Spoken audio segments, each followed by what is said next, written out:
ஜப்பானை உருத்தெரியாமல் அழிக்கக்கூடிய சக்தி வாய்ந்த நிலநடுக்கம் ஒன்று விரைவில் ஏற்பட வாய்ப்புள்ளதாகவும் அது அந்நாட்டின் பொருளாதாரத்தில் கிட்டத்தட்ட 155 லட்சம் கோடி ரூபாய் இழப்பை ஏற்படுத்தலாம் எனவும் சமீபத்திய ஆய்வில் தெரியவந்துள்ளது. அதிகப்படியான நிலநடுக்கங்களும் எரிமலை வெடிப்புகளும் ஏற்படக்கூடிய பசிபிக் ரிங் ஆஃப் ஃபயர் பகுதியில் அமைந்துள்ள நாடு ஜப்பான். ஜப்பானுக்கு அடியில் இருக்கும் தட்டுகள் சமநிலையில் இருப்பதில்லை என்பதால் கடற்பரப்பில் ஏற்படக்கூடிய மாற்றங்கள் குறித்து பல்வேறு ஆராய்ச்சிகளும் கண்டுபிடிப்புகளும் நடந்த வண்ணம் இருக்கின்றன.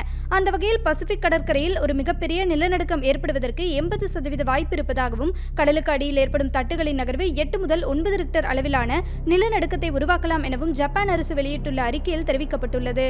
இதனால் ஜப்பானின் பொருளாதாரம் கிட்டத்தட்ட 155 லட்சம் கோடி இழப்பை சந்திப்பதோடு இந்நிகழ்வு 3 லட்சம் மக்களின் உயிரிழப்பிற்கு காரணமாக அமையலாம் என கூறப்படுகிறது.